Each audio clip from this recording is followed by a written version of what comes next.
스타벅스가 5.18 민주화 운동 기념일에 이른바 탱크데이 프로모션을 진행한 것을 두고 논란이 확산하고 있습니다. 시민단체 고발장을 접수한 경찰이 빠르게 수사에 착수했는데 정용진 신세계그룹 회장이 직접 포토라인에 나설지 관심입니다. 취재기자 연결해 자세한 내용 알아보겠습니다. 조경원 기자, 먼저 어떤 일이 있었던 건지 정리해 주시죠. 네, 이번 논란은 스타벅스가 자사 상품에 혜택을 얹어 판매하는 이벤트 기간에 5월 18일을 탱크데이로 이름 붙이면서 시작됐습니다. 1980년 5.18 민주화 운동 당시 시민들을 무력 진압한 계엄군의 탱크를 연상하게 한다는 겁니다. 또 홍보물에 적힌 책상이 탁이라는 문구는 1987년 박종철 열사 고문치사 사건을 떠올리게 한다는 지적이 나오며 비판의 목소리가 더 커졌습니다. 논란이 일자 정용진 신세계그룹 회장은 손정현 스타벅스 코리아 대표를 즉각 경질하고 있어서도 안 되고 용납될 수도 없는 부적절한 마케팅을 진행했다며 서면으로 사과했습니다. 네, 그런데 정용진 회장의 서면 사과에도 논란이 쉽게 가라앉지 않는 것 같죠? 네, 먼저 SNS를 중심으로 스타벅스 불매 운동이 확산하는 모습입니다.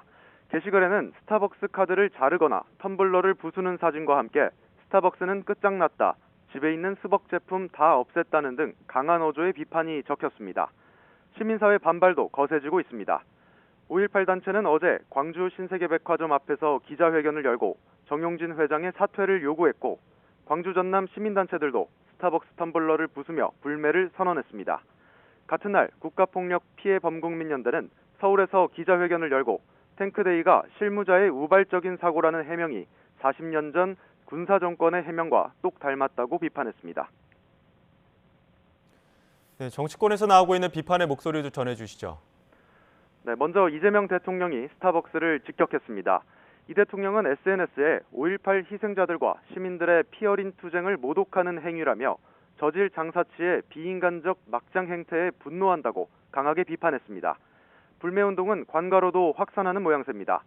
강기정 광주광역시장은 스타벅스가 5.18과 민주주의 역사를 조롱했다며 시 주관 행사에서 스타벅스 상품권을 사용하지 말 것을 지시했습니다.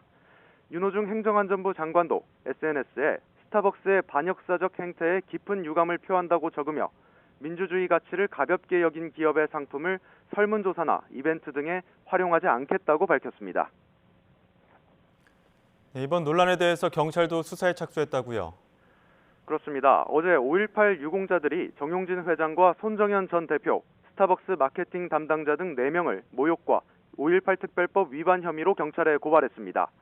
서민민생대책위원회도 정 회장과 손 대표가 5.18 민주화운동과 유족, 광주 시민의 명예를 훼손하고 모욕했다며 경찰에 고발장을 제출했습니다.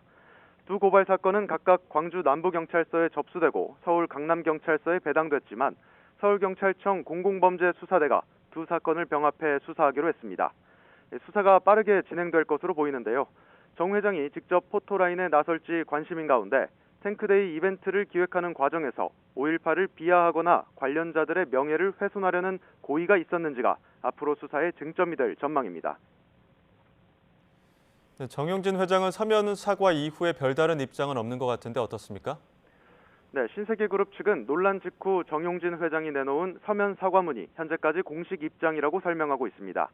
정 회장의 사과 이후 김수환 이마트그룹 총괄부사장이 5.18 단체를 찾아 직접 사과를 시도했지만 단체는 약속되지 않았다며 만남을 거부하기도 했습니다.